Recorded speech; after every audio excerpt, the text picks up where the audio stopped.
Je vous remercie d'être venus si nombreux à cette manifestation qui se veut conviviale.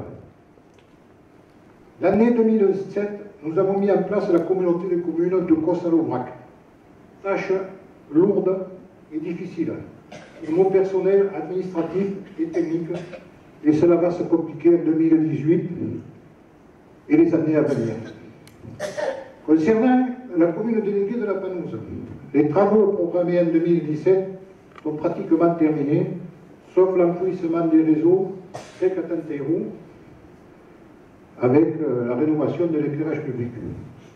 Quant à l'éclairage public, nous avons décidé, sur les communes historiques de Sévrac, Somme et Sévrac aussi, mais sous une autre forme, de renouveler les anciennes lampes qui consomment beaucoup d'énergie, sur un programme de 3 ans.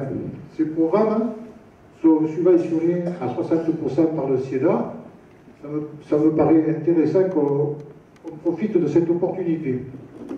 Sur 3 ans, nous allons commencer par les hameaux, nous allons mettre des lampes donc nouvelles, économes, et qui peuvent baisser, c'est des lampes LED, qui pourront baisser leur puissance à des heures que leur programmera, c'est-à-dire dans la nuit. Donc on va installer des 48 watts pour remplacer des 150 watts, voire des 100 watts. On devrait réaliser une économie significative. Pour Tanteiro, les travaux devraient commencer, Marie-Claire, cette semaine qui arrive. Enfin, les travaux devaient se terminer, mais reprendre cette semaine. Le parking bas de la Panouse, qui nous fait un peu honte en ce moment, parce que donc on a un tas de gravats salés depuis presque 1 an, devrait être rapidement réalisé par nos services. Il n'y a pas Mathieu, je l'excuse, mais on doit attaquer au mois de janvier. Des voiries, rue des Closes, chemin du Pont, route de l'Escure, le Vialaré. Le Vialaré, c'était la petite voirie qui alimentait les maisons neuves. Tanteiro, les galettes sont terminées. Les maisons neuves de la Cousette, de Cornejoux, sont en travaux et pour certaines habitées. Comme chaque année, je formule les vœux d'espoir pour que les propriétaires qui ont formulé la demande de classement constructible de leur terrain les mettent en vente. Dans les mois à venir, s'il devait y avoir un PLUI, plan d'urbanisme, qui maintenant est obligatoire normalement sur le contour de la communauté de communes, ces terrains redeviendraient pour la plupart des terrains agricoles. Quel dommage, parce que nous avons des demandes de gens qui voudraient construire à la Panouse. La Panouse a été réalisée en fin d'année 2017. J'allais dire que depuis quelques années, nous réalisons de belles choses sur la Panouse. Grâce aux subventions, il faut être opportuniste et visionnaire, et je crois que nous l'avons été depuis quelques années. Être prêt à tout moment et partir à la pêche, et pas à la truite, à la pêche aux subventions. Voilà ce que je voulais dire par rapport aux travaux qui ont été exécutés. Ensuite, nous avons l'élargissement de la voirie rue du Château d'Eau, mur de soutènement aux closes et à la gare, qui sont quasiment terminés. Encore faut-il déplacer certains ouvrages. À l'école, mise en place de 2 tableaux interactifs, très appréciés par les enfants et les enseignants. Mise en place d'un abribus scolaire à la Roquette, pose d'un réseau d'égouts rue du Château d'Eau. Tous les travaux que personne ne remarque, qui sont effectués tous les jours par nos employés pour maintenir notre patrimoine en état et l'améliorer. Mes remerciements et mes encouragements, toutes ces réalisations et aménagements permettent de rendre attrayants nos hameaux et villages, tout en accompagnement au maintien d'une jeunesse locale, dynamique et active, et un renouvellement des populations. Je compte sur vous pour les naissances à venir, et encore et encore. Je regarde les plus jeunes, vous avez du travail en perspective. 2018, le transfert des compétences va continuer.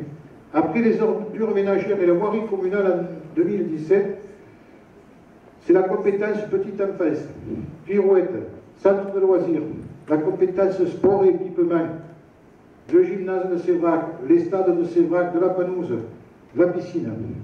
La compétence tourisme, création d'un seul office de tourisme dont le siège et la direction sont basés à Sévrac, avec maintien des offices de tourisme Saint-Geniès, Campagnac et les Sacs.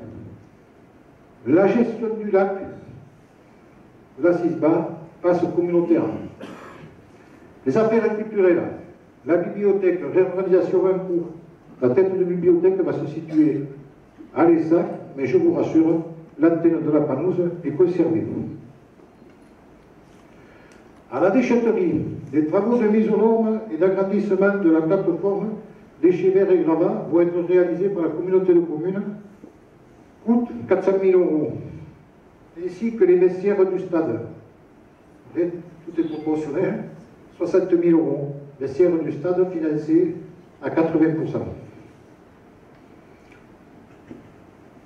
Les voiries de la gare, du bas de la Panouse, de la zone des planes sont prévues à rénover.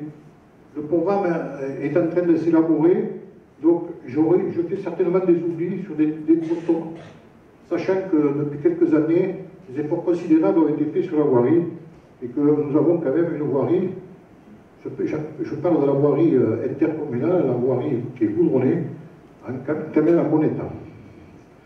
Le renforcement du réseau d'eau au lotissement Les Pauses doit être réalisé par l'entreprise Fournier et financé par le syndicat de l'eau. Les travaux devraient démarrer très prochainement. Côté social, la bonne nouvelle, c'est la création de la maison des services publics. Une maison à Sévrac, une à l'Essac, une à Saint-Geniès et Campagnac, gérée par la communauté de communes. Donc, la convention a été signée en novembre avec les partenaires sociaux déjà en place. Donc, je le disais tout à l'heure, le dynamisme de commune se mesure également à celui de ces associations qui sont très actives. Elles proposent des actions en tout genre, culturelles, sociales, sportives, festives, solidaires, conviviales. Et pour preuve, c'est que la salle des fêtes et la maison des associations ne désartissent pas. Parce que si aujourd'hui c'est la fête des associations de la Panouse, je ne veux pas oublier toutes les associations sévragaises. Toute l'équipe municipale se joint à moi pour vous souhaiter, ainsi qu'aux personnes qui vous sont chères, une excellente année 2018. Santé, bonheur et réussite dans vos projets. Je forme également les vœux d'espoir, de bonne santé et de propre établissement pour celles et ceux qui sont touchés par la maladie. Bienvenue et bonne intégration aux nouveaux habitants de la commune. Je m'y arrête un instant. Tout à l'heure, j'ai dit qu'il manquait des terrains à construire, ou les gens plutôt ne voulaient pas vendre des terrains pour construire. Quel dommage, quel gâchis. Cependant, il s'est vendu aussi des maisons existantes à la Panouse. Nous avons des jeunes qui s'installent, des moins jeunes. Je leur dis bienvenue et bonne intégration dans notre commune. À toutes et à tous, je souhaite une belle et heureuse année, faite d'épanouissement dans la vie personnelle, professionnelle, associative, culturelle ou sportive. Je remercie encore toutes les associations de leur présence qui m'ont accompagné à ces vœux. Merci, je vous souhaite donc une bonne année. Et maintenant, nous allons partager le verre de l'amitié. Merci à vous d'être venus si nombreux.